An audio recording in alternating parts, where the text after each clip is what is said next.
स्वागत है। आज हम एक बहुत ही दिलचस्प और थोड़ी डरावनी कहानी की गहराइयों में उतरेंगे। हाँ, ये फिल्म है खंभे की बीमारी और जंगल का रहस्य। नाम थोड़ा अजीब है पर कहानी पकड़ लेती है। बिल्कुल, ये हमें एक अनदेखे मतलब बहुत ही रहस्यमयी अफ्रीकी जंगल में ले जाती है। और वहाँ हमें मिलते हैं प्राचीन रहस्य और इंसानी अस्तित्व का एक अजीब सा संघर्ष। हाँ, तो हमारे पास इस कहानी के कुछ खास हिस्से हैं और हम कोशिश करेंगे कि इसकी परतें खोलें, किरदारों को समझें और वो सवाल देखें जो ये कहानी पीछे छोड़ जाती है। ये सिर्फ एक ड्रोन की तलाश नहीं है। सही कहा। तो चलिए शुरू करते हैं। कहानी की नायिका है गैबी, एक रेंजर। बिल्कुल। और उसका ड्रोन, जैसा आपने कहा, जंगल में कहीं गिर जाता है। हाँ, और उसका साथी वो उसे साफ साफ कहता है कि भाई ये जंगल ठीक नहीं है, यहाँ मत जाओ, यहाँ से कोई वापस नहीं आया। पर गैबी, वो तो रेंजर है, उसका काम ही है या शायद उसे लगता है ड्रोन पास ही है, वो निकल पड़ती है। यहीं से वो टेंशन शुरू होती है ना। वो अकेले जा रही है उस जगह जिसके बारे में उसे चेतावनी मिली है। बिल्कुल। और मामला सिर्फ जंगल का नहीं है। उसके साथी को पता चलता है कि वहां लगे मिलिट्री कैमरे किसी ने ढक दिए हैं। अच्छा। मतलब कोई जानबूझकर ऐसा कर रहा है। हाँ, जैसे कोई नहीं चाहता कि पता चले जंगल में क्या हो रहा है। कोई और भी है वहाँ। गैबी को ड्रोन नहीं मिलता, बस कुछ टूटे हुए टुकड़े मिलते हैं। ड्रोन गायब है। और फिर वो अजीब सी आवाज, वो उसे और अंदर खींच लेती है जंगल में। और यहीं सब गड़बड़ होना शुरू होता है। वो एक जाल में फंस जाती है, पैर बुरी तरह घायल। बहुत बुरा फंसती है। और रेडियो पर भी कोई जवाब नहीं। अकेली, घायल और फंसी हुई। ये सिर्फ शारीरिक चोट नहीं है, मतलब ये डर की शुरुआत है। बिल्कुल। और उधर उसका साथी जो उसे ढूंढने निकला था, वो भी उसी खौफ का शिकार हो जाता है। उसे भी वही आवाज सुनाई देती है। हाँ, वही आवाज। और उसे पेड़ के पीछे कोई दिखता है, पर वो कहता है कि वो इंसान नहीं लगता, कुछ अलग है। और गैबी, वो कहाँ है इस वक्त? गैबी को एक अजीब सी लाल रोशनी दिखती है, चिंगारियां, और वो उसकी तरफ खिंची चली जाती है, जैसे हिप्नोटाइज हो गई हो। ये जंगल का जादू है या कुछ और? यहीं से कहानी का रहस्य गहराता है। हाँ, और फिर भटकते हुए घायल गैबी को एक केबिन नजर आता है। केबिन? जंगल के बीच में? हाँ, वहीं उसकी मुलाकात होती है बैरन नाम के आदमी और उसके बेटे स्टीफन से। बड़े रहस्यमयी लगते हैं दोनों। गैबी तो दर्द से बेहाल होगी। हाँ, वो सो जाती है और फिर वो भयानक सपना कि उसकी उल्टी से मशरूम निकल रहा है। ये तो बहुत अजीब है। ये सिर्फ सपना है या? ये शायद आने वाले खतरे का संकेत है। कहानी का जो मेन एलिमेंट है, फंगस, उसका ये पहला इशारा है। और गैबी के साथी का क्या हुआ? उसके साथ तो और बुरा होता है। उसका सामना होता है एक बहुत ही डरावने प्राणी से, जिसके सिर पर मशरूम है और वो उल्टा चलता है। उल्टा चलता है, सिर पर मशरूम? ये क्या चीज है? ये वही फंगस वाले प्राणी हैं। दिखने में ही भयानक है, शायद प्रकृति के बिगड़े रूप का प्रतीक। रात में जंगल तो और खतरनाक हो जाता होगा। हाँ, अजीब अजीब आवाजें आती हैं और बैरन और स्टीफन वो कोई अजीब सी प्रार्थना कर रहे होते हैं। प्रार्थना? किस चीज की? पता नहीं, लेकिन उसी वक्त गैबी का साथी वो भाग रहा होता है और एक पेड़ की जड़ें उसे जकड़ लेती हैं। अरे बाप रे। हाँ, और उसे भी वही फंगस वाले फटे मुंह वाले प्राणी दिखते हैं जिनके अंदर मशरूम है। ये साफ हो जाता है कि ये खतरा असली है, जानलेवा है। गैबी को भी अजीब सपने आ रहे हैं ना? हाँ, कभी शरीर पर जड़ी बूटियां उग रही हैं, कभी पेड़ की जड़ें मुंह में घुस रही हैं। मतलब जंगल उस पर हावी हो रहा है। वो रेडियो पर अपने साथी से बात करने की कोशिश करती है।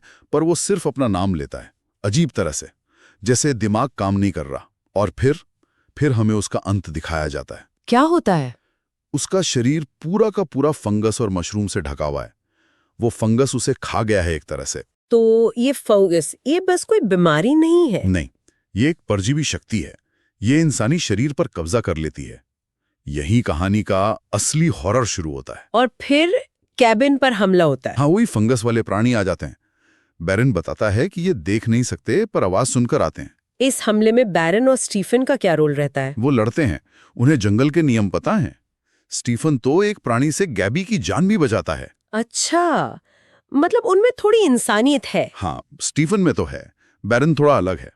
हमले के बाद वो इन प्राणियों का राज खोलता है। क्या बताता है वो? वो कहता है ये ह्यूमनॉइड फंगी हैं, फंगस वाले जीव जो इंसानों जैसे दिखते हैं पर हैं नहीं, और वो इंसानों से हजारों साल पुराने हैं। हजारों साल? धरती पर सबसे ज्यादा? हाँ, बैरन के मुताबिक। वो कहता है ये परजीवी हैं, छिपकर रहते थे पर अब बाहर आ गए हैं, सबको अपने जैसा बनाने।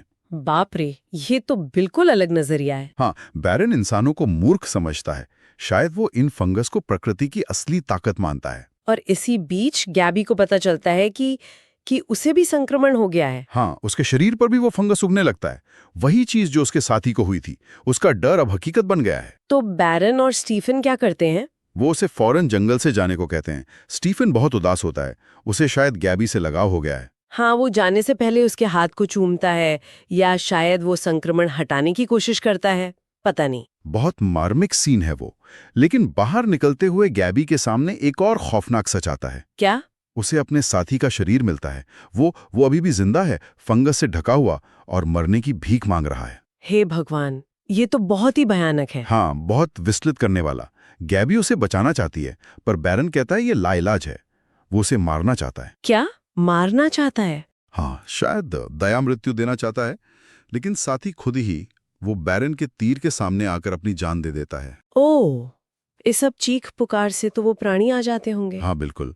बैरन गैबी को लेकर वापस कैबिन की तरफ भागता है।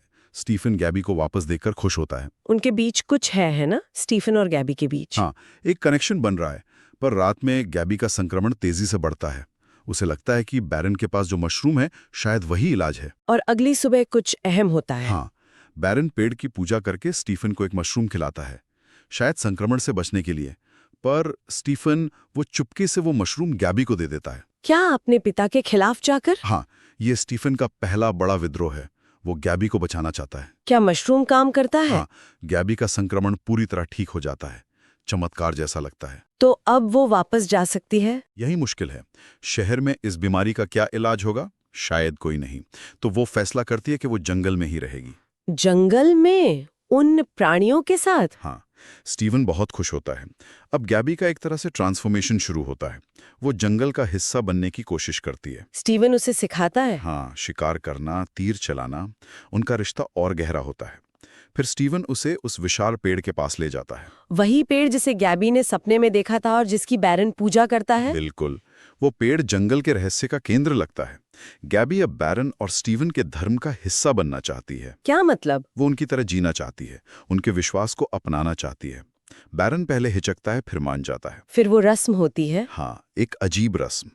गैबी के चेहरे पर खून लगाया जाता है, कोई पाउडर फूंका जाता है, और फिर गैबी एक अलग ही अनुभव में चली जाती है। कैसा अनुभव? जैसे वो किसी दूसरी दुनिया में हो। उसे भविष्य देखता है। स्टीफन को तीर मारा जा रहा है, उसकी बलि दी जा रही है, और पेड़ एक राक्षस जैसा लगता है जो ये बलि मांग रहा है। क्या? पेड़ बलि मांग रहा है स्टीवन की? हाँ, जब वो होश में आती है तो यही बताती है कि पेड़ ने उससे बात की। ये सुनकर बैरन बिल्कुल दहल जाता है। उसका अपना विश्वास हिल जाता है। वो क्या करता है? वो पेड़ से माफी मांगने लगता है, जैसे उसने पेड़ की इच्छा गलत समझी हो। अब वो फंस गया बेटा, या विश्वास? उधर गैबी और स्टीफन का क्या होता है? उनका रिश्ता और गहरा हो जाता है। वो भागने का सोचते हैं। लेकिन बैरन उन्हें रोक लेता है। हाँ, और वो स्टीफन को इमोशनली ब्लैकमेल करता है। उसकी माँ की बात करता है, जिसने शायद स्टीफन के लिए जान दी थी। स्टीफन मान जाता है, रुक जाता है। ओह, ये तो बहुत मुश्किल स्थिति है। हाँ, बैरन अपने विश्वास के लिए कुछ भी कर सकता है। गैबी अकेली निकलती है, पर उसे लगता है कुछ गड़बड़ है। वो वापस आती है। और उसे पता चलता है कि बैरन? हाँ, कि ये बैरन स्टीफन को बलि देने के लिए पेड़ के पास ले गया है। यहीं क्लाइमैक्स शुरू होता है फिर? बिल्कुल। पेड़ की जड़ें स्टीफन को पकड़ लेती हैं। बैरन उस पर हमला करने वाला होता है। गैबी पहुंच जाती है। वो रोकती है उसे? कोशिश करती है। बैरन को तीर मारती है, पर बैरन घायल होकर भी उस पर हमला करता है। तभी स्टीफन वो अपने पिता पर हमला करके गैबी को बचाता है। स्टीफन अपने पिता पर हमला करता है? हाँ, ये टकराव सिर्फ बाहरी नहीं, अंदरूनी भी है।